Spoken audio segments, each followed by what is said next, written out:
I have long been enthralled with both the concept of foraging and those cute little fairy houses that people build in the woods, but alas, having spent the bulk of my life, including now, living deep in American suburbia, neither of those things are as straightforwardly possible. That doesn't mean that they're not possible at all, though. I've been doing a bit more planting in my backyard recently, and the other day I was looking around at the variety of stuff there and in the front yard, and I was like, hey, you've got quite a bit of nature at your fingertips. And I've seen people recently making cute little fairy houses out of barks and twigs and stuff, but based around jars so you can put lights inside. So we are gonna go on a fun little foraging expedition in my own yard, and possibly inside the house a bit. And then build a cute little fairy house out of whatever I find, cause who is in need of a little nature and whimsy in their life right now? I for sure am. I have dressed for the occasion, despite the fact that I will very likely be perceived while in the front yard. Don't mind me just trouncing around with a basket and a camera. Is this not normal behavior? Okay, let's go exploring.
Y'all, that was actually way better than I expected. Like, I knew there was variety out there, but then I started walking around and I was like, are you gonna find anything that you can use in this scenario? Then I took a closer look and I found a lot of stuff. Let me show you what I got, but let me clean this puzzle up first. I can't show you a close-up of this one or like any shots of this one because this is a one-piece puzzle, which are like, they're like mystery things. Like the final puzzle is not what the box shows. So actually, while I put this away, how about you guys hear a quick word from today's sponsor, and then I'll show you what I found. Cool? Great. This video is sponsored by FlexiSpot. We have yet to get around to renovating and furnishing our living room. It's just such a big job. So I love that the FlexiSpot Lotus Recliner has helped me create this one cozy little corner for myself. Plants, books, art, bread lamp, and the coziest place to sit. What more could you want? I've never been a huge fan of the traditional recliner look, but the Lotus Recliner is a totally different story. Not only is the slate blue color perfect for this corner, the seat is extra wide with these squishy armrests. Plenty of room for you and a furry friend to get comfy. Or just you if you happen to enjoy sitting in a variety of strange positions like I do. And I love a rocking chair, so that gentle motion is such a great addition, especially since I can also swivel the recliner in any direction. Let us not forget the star of the show though. It wouldn't be a recliner without effortless reclining. This is the perfect place to take a power nap or a 10-minute breather in the middle of a long editing day. And did I mention that it has, gasp, concealed storage! Check out the Lotus Recliner for yourself by clicking the link in the description below and use my exclusive code LOTUS30 to get $30 off plus free shipping. Plus, don't miss out on FlexiSpot's Black Friday sale, up to 80% off. Thank you to FlexiSpot for sponsoring today's video, and let's get back to my foraging haul, shall we? Welcome back. Let's check out the haul. It's a bark haul. Ooh, I wonder if anybody has ever, like, wallpapered a wall with bark.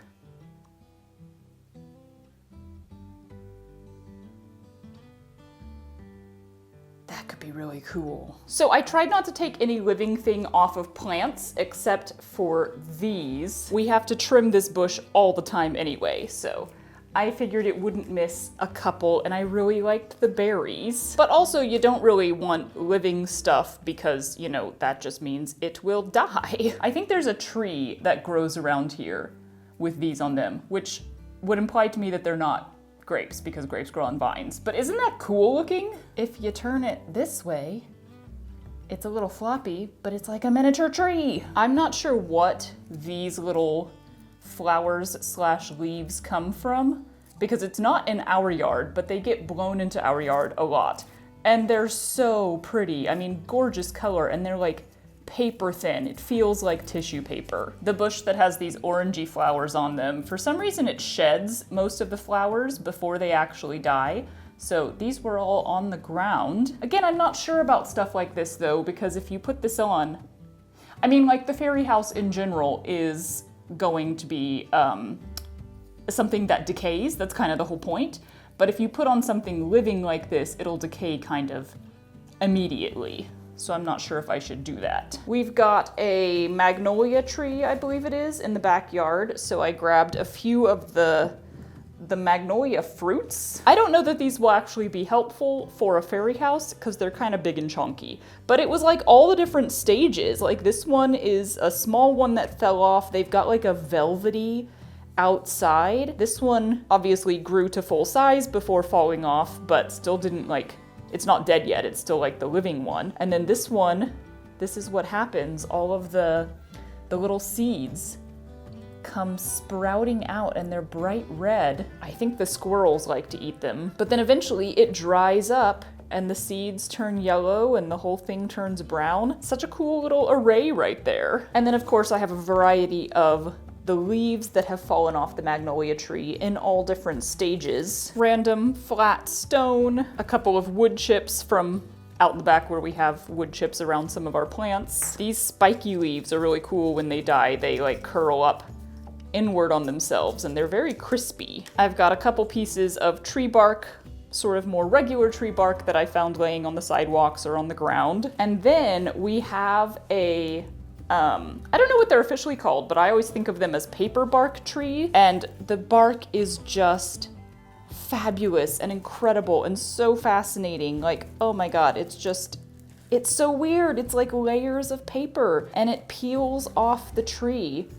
I think maybe the older the tree gets, or maybe it goes through a cycle. So there were a bunch of pieces of that had fallen, variety of sizes. It's so cool when the big pieces come off. This tree has been inspiring me for like, I don't know, a costume idea of some kind for so long, but it's like inspiring me, but I don't have the exact inspiration yet. I just keep looking at the bark and going, can I make something with that or make something that looks like that? I don't know yet. I picked up a variety of sticks, of course. One always needs sticks in something like this. Pilfered a few stones out of the top of our fountain. I mean, these is just stones that we bought at the hardware store, but they're so pretty and we need a few stones. We need some pretty stones for a fairy house. And last but not least, we have this beautiful tree that I love so much in the back. It's some kind of, evergreen. I call it my Dr. Seuss tree. It's just so crazy looking, but it sheds all of these pine needles, I guess you would call them. They're not sharp or spiky or pokey like, you think of like a Christmas tree pine needle. They're nice and smooth, and I definitely want to use these. Like, they're so cool. And I feel like they're the most like signature thing from my backyard. So that's what we got. Quite a good variety. I like all the different colors and textures. Like, yeah, I'm pretty inspired by this. So now it is time to go foraging inside the house. This is a no-buy craft project. So I need something glass to base everything around, and then I need some lights, which I'm gonna have to steal from somewhere else. Let's go see what we can find.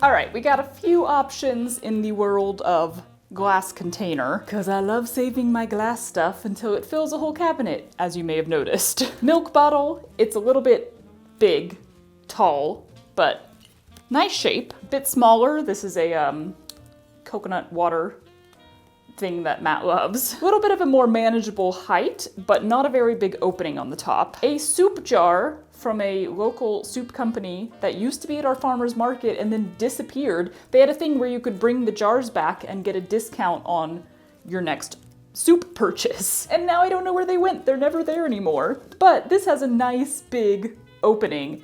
I do wonder if I can get all the stuff off of it. How is it on here?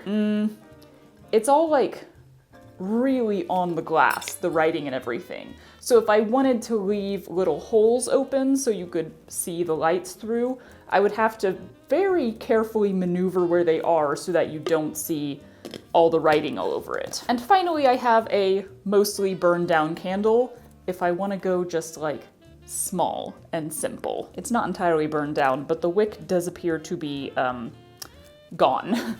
Still smells good. In the realm of lights, I got two options. One is this, which is, potentially too big, although it is covered in green stuff, which makes it fun. Also, it is a plugging in type, USB plugging in, but still, that would mean snaking out the end somewhere. The other option is to steal the lights from inside my little mushroom guy. This is a battery pack, little fairy lights pack thing. Yes, words. And I did make it very easy to remove, so I think I'm just gonna steal these and I can put them back in later if I wanna. I'll be honest, I never turn this guy on anyway because I'm never in my studio when it's dark. I go to bed when it's dark. I like sleeping. Thank you, mushroom, for your sacrifice. I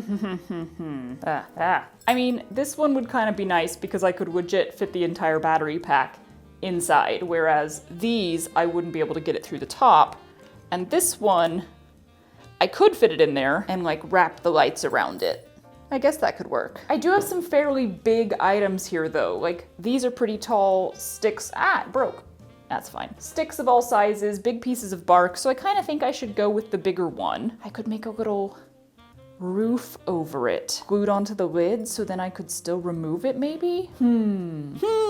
This is kind of a new world for me. I don't typically do a lot of stuff like this, but I have gotten more and more interested in miniatures of late, and I feel like this is sort of the first step down the path of miniature making. You know, I'm not gonna bother with like little furniture or anything here, but it's still a miniature fairy house of some kind. You know what I could do? I saw this somewhere. Now I can't remember where. Someone painted their glass with just like one coat of white, like acrylic paint, because then the light comes through it more diffused instead of like looking through the glass and seeing the actual fairy lights inside, which would be good for this because one, it would slightly cover up everything all over the jar, but also when you look through, you can see whatever's on the other side of the jar. So I think I'll do that. There's a bird right up here by the door. Don't poop on my chair, please. Are you the crazy bird? I totally lost what I was saying. Let's go paint.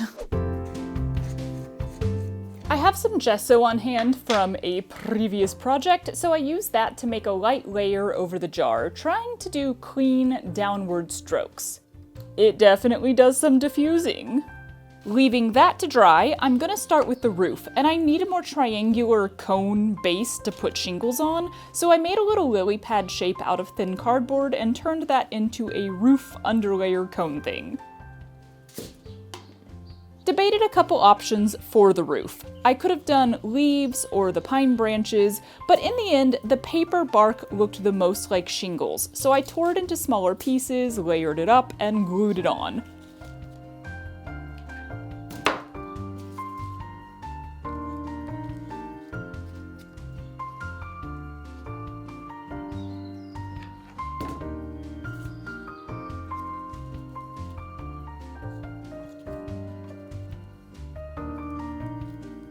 Already so freaking adorable, y'all. I'm loving this. I really wanted to go ahead and add more stuff to the roof, but I should wait until I've done the base jar so I know what's left. Also, hat. 'Tis required. Since the jar still needed some drying time, I started fiddling around with the other glass options and considered extending the house. Maybe this fairy needs a craft room of her own, you know? With the double jar house in my mind now, I figured it would need a platform of some kind to hold everything together, especially if I want to add any sort of like foliage around it and stuff, so I foraged some wood out of my scrap wood bin and cut it down to a good size.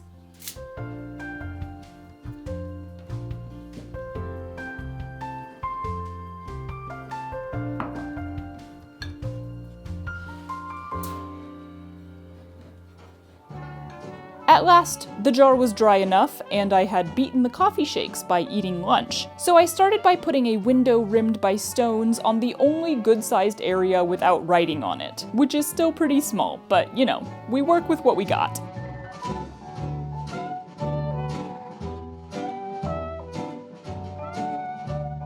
Of course, it needed window panes too. I for sure want to cover this one with the pine needles. I think it'll look like a vertical log cabin sort of thing, and bits of light will shine through just because they're so textured.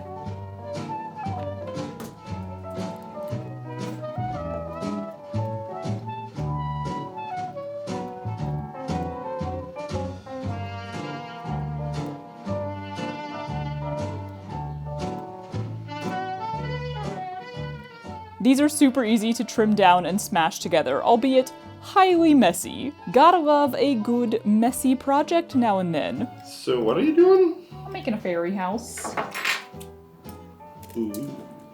Hope you know that fairies don't exist. Shut up. If you build it, they will come. I had a perfect piece of bark for the door, and after trying a tiny grape thing for the doorknob, decided a magnolia seed is much better. Love the pop of color. Once I had the jar covered, I could glue it down to the wooden base and add a little path leading to the door.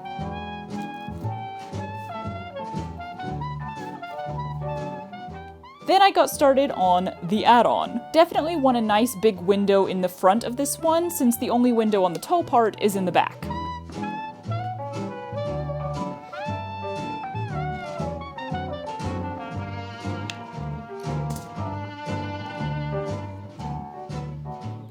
I surrounded that with some of the cedar chips and then sticks on the back half, layering them in an organized chaos sort of manner to cover as much of the glass as possible.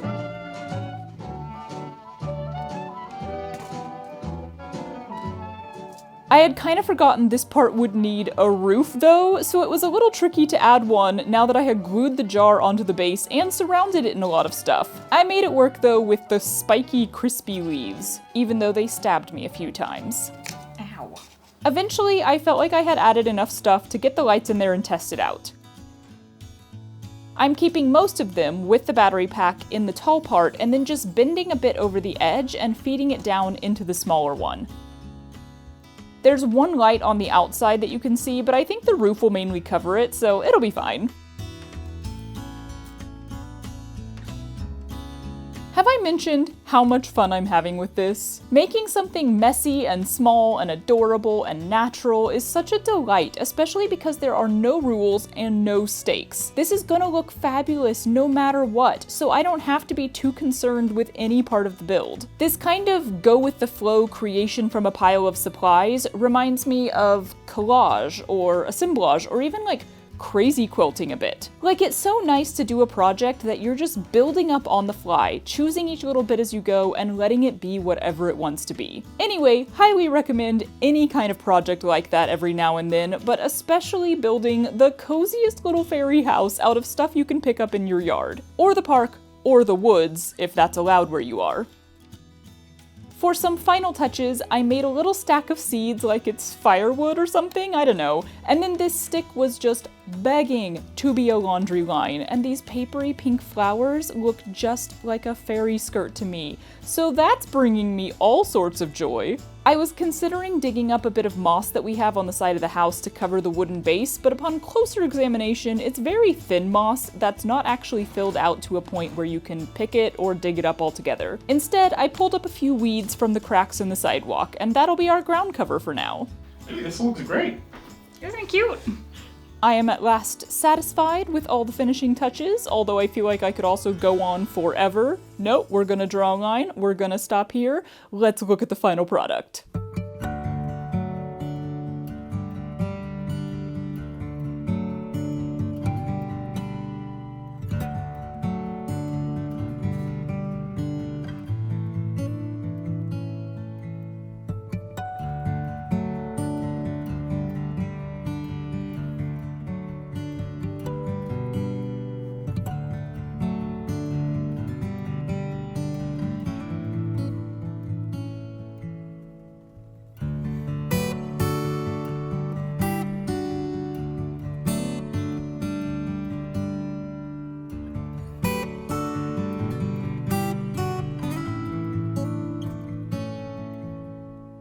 Yo, it's so freaking cute! Honestly, I was like, nervous isn't the right word, but like a little unsure about making something like this because it's not something I've ever done before. Like I said, the world of miniatures is something I'm becoming very interested in, but is so far sort of outside my collection of boxes. But I have some ideas, specifically like small houses that I want to build in the future. Not at all like this, but I feel like this was a really good sort of first experience down that path.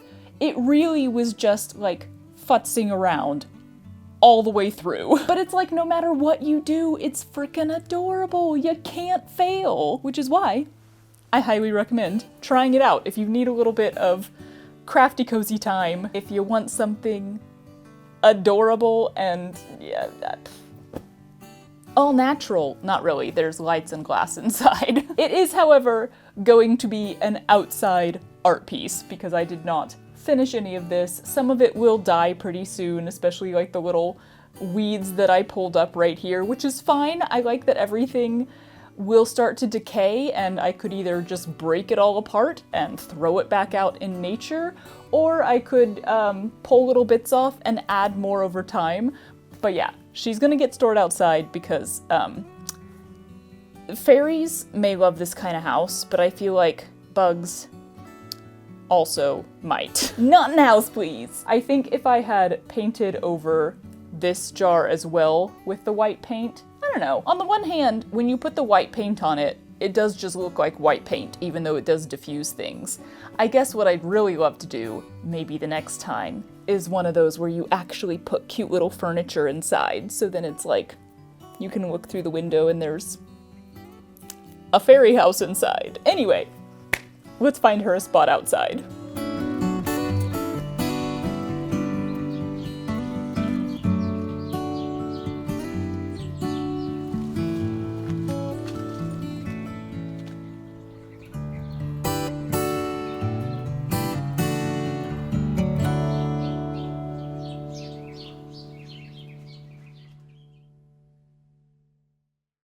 I had a thing about bark, and now I can't remember what it was. I'm kinda sweaty. This video, is it over here? Not the sponsor, but very high quality puzzle. Highly recommend. Ooh, tikka chicken masala with basmati rice. Kind of looks like voodoo in a way. I don't think you know what voodoo is. I swear.